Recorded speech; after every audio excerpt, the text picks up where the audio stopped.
T'as vraiment tasé? La juge, c'est ce qu'a hurlé la greffière, incrédule, la gorge nouée, dans un silence aussi brutal que la décharge électrique qui venait de traverser la salle d'audience. Un éclair bleu, un craquement sec, un cri retenu, et la juge Solène Marceau, d'une femme noire à la silhouette droite, cheveux poivre et sel tirés en chignon, s'effondrait en arrière, le corps secoué comme une marionnette coupée de ses fils. Celui qui tenait le taser, l'agent Étienne Bardet. Et le pire, c'est qu'il souriait. Maintenant, attends un peu, parce que ça, c'était pas un clash dans une ruelle ou une bavure de routine. C'était en pleine audience pénale, salle 2D, avec les journalistes au deuxième rang, les caméras allumées et un juge assis. Sauf que ce juge-là, c'était elle. Et Étienne, ce petit flic arrogant, au passé pas très net, n'avait aucune idée de qui il venait d'attaquer. Solène Marceau n'était pas une novice. 32 ans sur le banc. Une légende vivante dans le monde judiciaire, mais du genre discret. Pas de plateau télé, pas d'interview, pas de buzz médiatique, juste une rigueur froide, une voix calme, et des verdicts qui faisaient trembler les gradés de la police. On l'appelait la sentinelle, parce qu'elle voyait tout, et elle oubliait rien. Ce matin-là, elle présidait une affaire qui, sur le papier, semblait banale. Un ado noir de 15 ans, interpellé en rentrant du soutien scolaire. Pas d'armes, pas de plainte, aucune preuve, juste un visage tuméfié, des poignets rouges et 7 heures passées au poste sans avocat. Et derrière cette arrestation injustifiée, encore lui, Étienne Bardet, déjà cité dans 4 rapports pour usage excessif de la force. Solène n'a rien dit pendant de longues minutes. Elle lisait le dossier, ligne après ligne, sans un mot.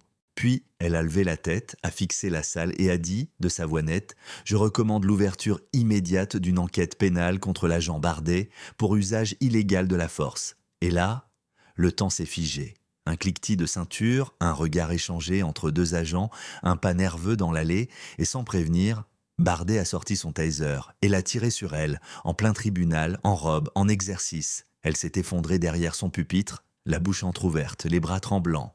Le silence s'est abattu comme un couperet. Mais ce que Bardet ignorait, c'est que ce tribunal était piégé, enfin, surveillé. Parce qu'une technicienne, Nora, avait installé une caméra non officielle dans l'un des piliers en bois. Elle s'en méfiait depuis longtemps, de Bardet, du système, des effacements accidentels de preuves. Et ce jour-là, sa caméra tournait. Elle a tout capté. L'attention, le regard furtif vers un collègue, le petit hochement de tête comme un feu vert discret, puis le tir.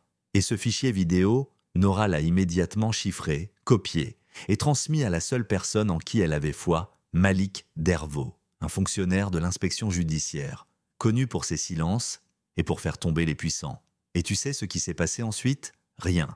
Pas un mot du ministère, pas de conférence de presse, le préfet de police, en déplacement, la juge, dans un lit d'hôpital branché à des électrodes, et malgré la douleur, malgré les tremblements, la première chose qu'elle a dite en se réveillant, c'était « Est-ce que la vidéo est en sécurité ?» Ouais, c'est bien ce qu'elle a dit. 2 jours plus tard, un message manuscrit l'attendait sur sa table de nuit, glissé dans une enveloppe neutre. « Rappelle-toi ta place !»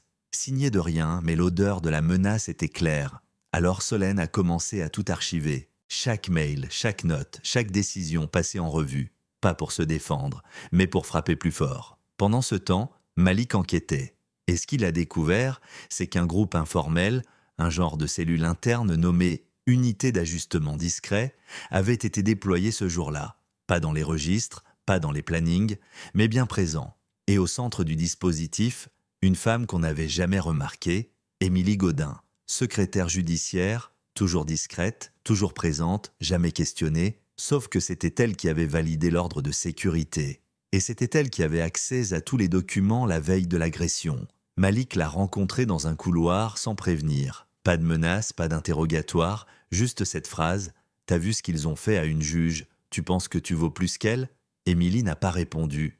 Mais le lendemain, elle avait disparu. Badge désactivé, casier vidé, comme si elle n'avait jamais existé. Puis le choc. Malik publie 17 secondes de la vidéo sur un forum juridique.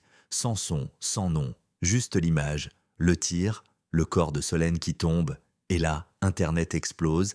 Hashtag enquêtes indépendantes, manifestation silencieuse devant le tribunal. Et pour la première fois, le pouvoir recule. Étienne Bardet est suspendu, puis arrêté, puis inculpé. Mais le vrai coup de théâtre, c'est ce qui s'est passé au procès final. Salle comble, pas de musique, Pas de caméras officielles, juste une salle pleine à craquer, et au fond, un enfant. Un petit garçon noir, en jean trop grand, tenant une fleur blanche. Il s'avance, timidement, sans dire un mot, et la juge Marceau, debout, droite, toujours marquée par l'impact, s'accroupit lentement, prend la fleur, le regarde et murmure « On continue, pas besoin d'applaudissements ». Ce moment-là, c'était la justice à visage humain. Mais est-ce que tout est réglé? Pas vraiment. Parce que le réseau derrière Bardet, ceux qui ont donné le feu vert, ceux qui pensent qu'une robe noire ne protège pas une peau noire, eux, ils sont toujours là, en coulisses, en attente. Et le vrai combat, il commence maintenant. Alors maintenant, c'est à vous. Est-ce que ce que Solène a vécu peut vraiment se reproduire? Est-ce que la justice protège les siens ou seulement certains? Dites-nous ce que vous en pensez dans les commentaires. Partagez cette histoire si elle vous a touché. Et surtout, n'oubliez pas, le silence est l'allié préféré de l'injustice.